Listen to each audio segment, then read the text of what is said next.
On a tous déjà vécu ça. Vous vous baladez sur YouTube en détente et là vous trouvez une dinguerie. Une vidéo qui vous tape direct à l'œil d'une puissance assez cosmique, on va pas se mentir. Vous cliquez dessus et là c'est le drame. Vous commencez à tomber amoureux du youtubeur. Non mais les gars, faut me comprendre, vous avez vu comment il est sexy? Bref, à force de bander sur lui, vous commencez à explorer de plus en plus sa chaîne et vous vous rendez compte que ces vidéos sont addictives de baiser. À la fin de la journée, vous êtes presque devenu fan du mec et dès qu'il voudra vous vendre son merch de merde, vous serez le premier à l'acheter. Ce phénomène en anglais, ça s'appelle le binge watching, le fait de tout regarder d'une traite. Et aujourd'hui dans cette vidéo, je vais t'expliquer comment reproduire cet effet pour faire propulser ta chaîne YouTube dans les cieux. C'est la méthode que beaucoup de gros youtubeurs que vous connaissez probablement utilisaient et je peux vous dire que ça a fait un effet sur moi. Prenons le cas Hamza. Hamza est un rappeur belge né à Bruxelles en 1900. Ah merde, c'est pas le bon Hamza, je suis trop bête.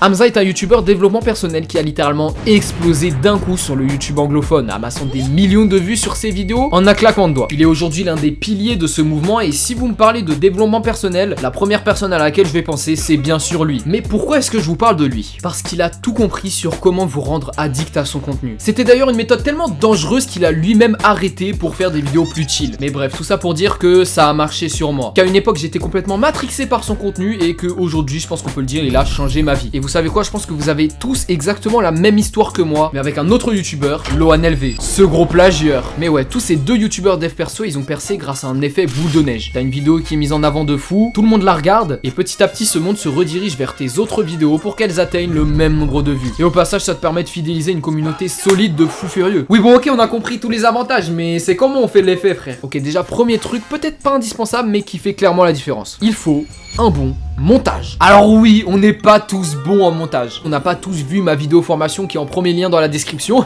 Mais le montage, c'est sûr que ça joue une énorme partie dans l'attirance de votre vidéo. Vraiment, à choisir entre une vidéo d'Yomi Denzel où il parle dans le vide et une vidéo hyper bien rythmée, vous pouvez être aussi anti-dopamine que vous le voulez. On va arrêter de se mentir 2 secondes, vous allez prendre la vidéo montée. Et quand je parle de montage, je parle pas juste de quelques cuts ou des zooms par-ci par-là. Je parle d'un montage vraiment bien stylé, bien soigné, bien maffé. Et je peux pas forcément vous en vouloir. Moi aussi, je regarde principalement des vidéos pour le montage. Mais qu'est-ce qu'un bon montage sans une bonne personnalité, franchement? En effet, c'est le second élément, il faut que vous soyez ce guy, ce mec qui se démarque bien comme il faut. En fait, il faut même qu'à la seule vidéo qu'on vous regarde, on a déjà envie d'être votre pote. Pour ça, je vais vous donner un conseil de golemon que tout le monde vous donne pour attirer des meufs, mais soyez vous-même. Bah ouais, lâchez-vous les frères, parlez à votre cam comme si c'était votre pote. Insultez même la cam si vous avez envie, mais agissez comme dans la vie de tous les jours. Et je sais ce que la majorité des gens vont me dire devant cette vidéo. Ouais non mais... Moi je suis timide moi, je suis introverti. Je vais peut-être dire un truc qui va choquer, mais être timide, c'est pas un trait de personnalité.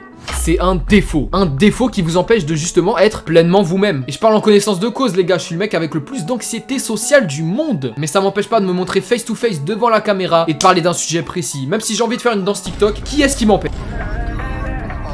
Ouais, ça fait trop bien. Donc arrêtez de me sortir l'excuse de la timidité ou de vos parents qui vous entendent tourner. Mon gars, tourne dehors. Dernier point avant de passer au point indispensable. C'est un point qui marche à environ 80% mais qu'il faut quand même prendre en compte. Dans vos vidéos, vous devez apporter de la valeur. En effet, j'ai marqué que 99% des chaînes où j'étais tombé addict, c'est parce qu'elles m'apprenaient des choses. On peut reprendre l'exemple de Hamza et LohanLV si vous voulez, mais eux, si je peux dire à voix haute qu'ils ont limite sauvé des vies, je pourrais. C'est pour ça qu'on dit qu'il y a des culte autour d'eux parce qu'ils apportent de la valeur plus.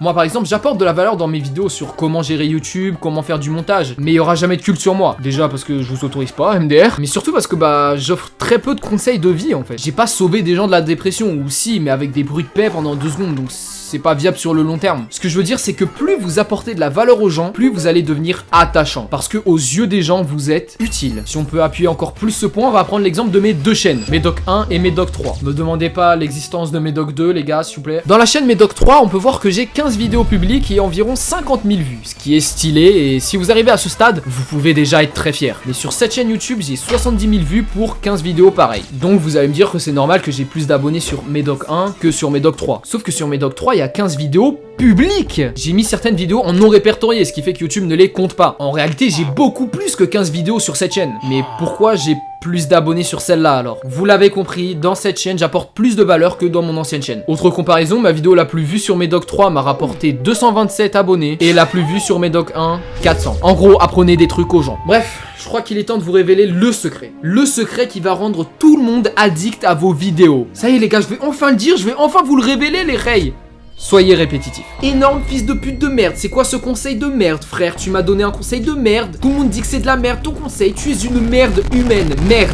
Alors calme-toi et laisse-moi t'expliquer de manière claire et concise. Reprenons la situation du début où tu éjacules 3 fois sur la vidéo et tu deviens amoureux du youtubeur. Maintenant, imaginons qu'on est dans la phase de transition. Ça y est, le mec va cliquer sur la chaîne YouTube pour voir les autres vidéos et tiens, les miniatures sont différentes que celles que j'ai cliquées en fait. Bon, pas grave les miniatures, en vrai, je kiffe le mec, il est trop beau, il est trop sexy, il est utile, bref. Je clique sur une vidéo au pif et là, tiens, le style de montage est différent. Tiens, pourquoi elle a changé de décor? Wesh, mais il est en train de faire une danse TikTok ou... Bon, c'est une mise en situation racontée de manière un peu goofy, mais c'est ce que beaucoup de personnes peuvent expérimenter. Voyez votre chaîne YouTube comme un animé qui a un thème précis et qui va le saigner jusqu'à la fin. Je prends l'exemple de l'animé parce que j'ai un très bon exemple pour ça, c'est Vinland Saga. En fait, j'ai l'impression que toute ma vie mène à Vinland Saga, frère. Bon, pour ceux qui connaissent pas trop les animés, je vais pas vous faire chier trop longtemps, même si ça prouve complètement ma théorie. La première saison de l'animé était très axée sur la guerre, les champs de bataille, les combats, tout ça. Alors que la saison 2 a fait un shift à l'opposé pour devenir une œuvre pacifiste et bienveillante. D'où la trend No Enemies. Et du coup, à cause de ce virage à 360, beaucoup de personnes ont décroché l'animé et ça peut être exactement pareil pour votre chaîne. Si on peut reformuler le conseil, ça serait soyez régulier. Régulier non seulement dans votre rythme de vidéo,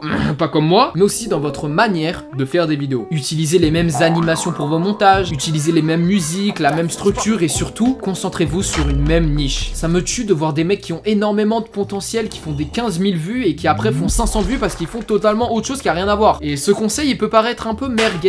Ouais, restez dans votre zone de confort si vous voulez percer. Mais déjà, faire des vidéos, c'est clairement pas quelque chose de facile. Et surtout, c'est pas vous qui restez dans votre zone de confort, c'est vos viewers. Votre audience doit rester dans un cocon chaud et agréable pour qu'ils puissent s'attacher à vous. Alors que vous, rien que sortir une vidéo YouTube, ça demande un taf énorme. Vraiment, écoutez pas les gens qui disent ouais, youtubeur c'est pas un vrai métier, de toute façon tu travailles pas vraiment. Chef, je vous le dis cash, ceux qui disent ça, ils ont jamais été youtubeurs. Et si vous êtes toujours pas lancé sur YouTube, franchement, je sais pas ce que vous branlez en fait sur cette vidéo, frère.